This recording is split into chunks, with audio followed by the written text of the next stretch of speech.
Ya, karibu Mwangi wa Iria. Mulembe.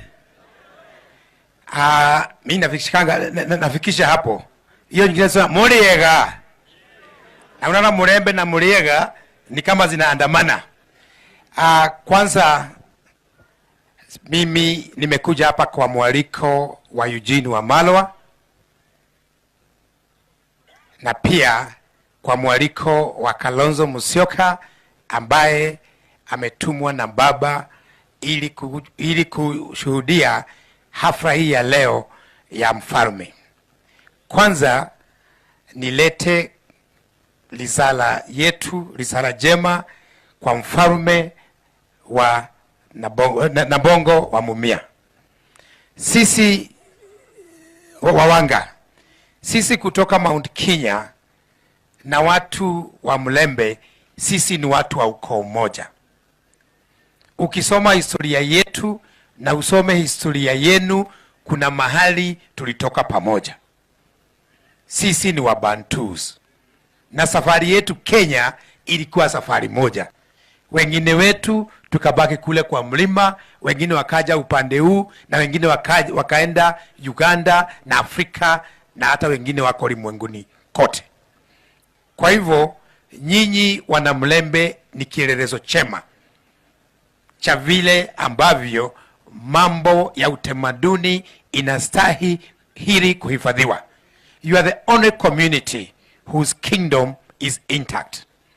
All the other kingdoms were demolished by modern democracy. Na nyinyi ni watu ambao mnastahili kuwa mnajivunia zaidi. You hold a gem in the fact that you are the only community which has preserved its kingdom. Na mimi ningependa nyinyi muwe moto ambao itazambaza ama itatandaa katika Kenya, katika Afrika. Sisi tuko pamoja na nyinyi, watu wa mlima, we are with you. Na hii mambo ya kingdom, nyinyi mungetumia hiyo kuunganisha hii taifa zaidi.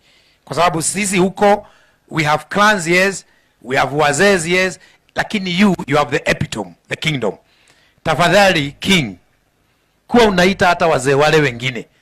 Kwa sababu kuwa king sio kuwa mzee. Hiyo ni zaidi ya kuwa mzee wa kijiji. Kwa hivyo hiyo kingdom yako, hata Wakikuyu, wazee wa Wakikuyu kuwa natuita, tunakuita wazee wa Kalenjin na wale wengine, na hii mambo ya ukabila Kenya hii itaisha. Nikimalizia, mimi najua hii kingdom si kingdom ya siasa, lakini lazima tuongee kidogo. Mambo ya utamaduni haiwezi tenganishwa na mambo ya chakula. Kwa sababu katika utamaduni mambo ya chakula inakuanga ndani kabisa. Yeyote ambaye anataka kuharibu mambo ya chakula ya Wakenya, yeye si mtamaduni wa Kenya. Hii mambo ya fake fertilizer, unapatia Wakenya mawe umechanganya na mavi ya punda, unasema hiyo ni fertilizer. Hapo hakuna utamaduni. Kwa hivyo hata nyinyi watamaduni muongee na wale ambao wanafiki wanafanya hivyo. Muambie kuharibu chakula ni kuharibu utamaduni wa Kenya, utamaduni wa Wanamlembe, wa Kikuyu na wengine. Nikimalizia, sisi tunajua, mimi nikiwa huko najua Mumias nilikuwa nafikiri ni sukari. Ukisema Mumias, mimi nasema hiyo ni mambo ya sukari. Kwa hivyo nyinyi na sukari ni kitu kimoja. Mimi nataka kumwambia kitu. Kule nyumbani kwetu kulikuwa na mgogoro miezi miwili iliyopita.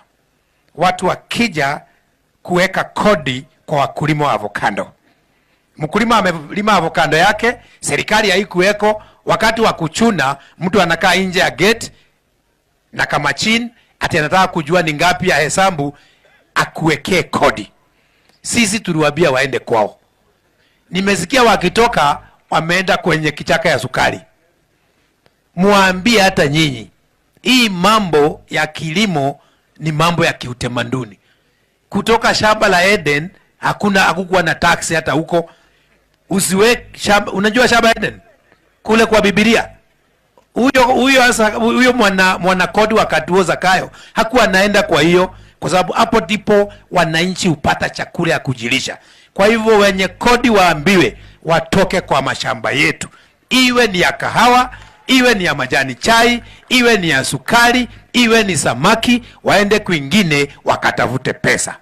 Nikimalizia, mimi I want to wish the king, all the kings, all the kingdoms, maisha marefu zaidi. Thank you very much.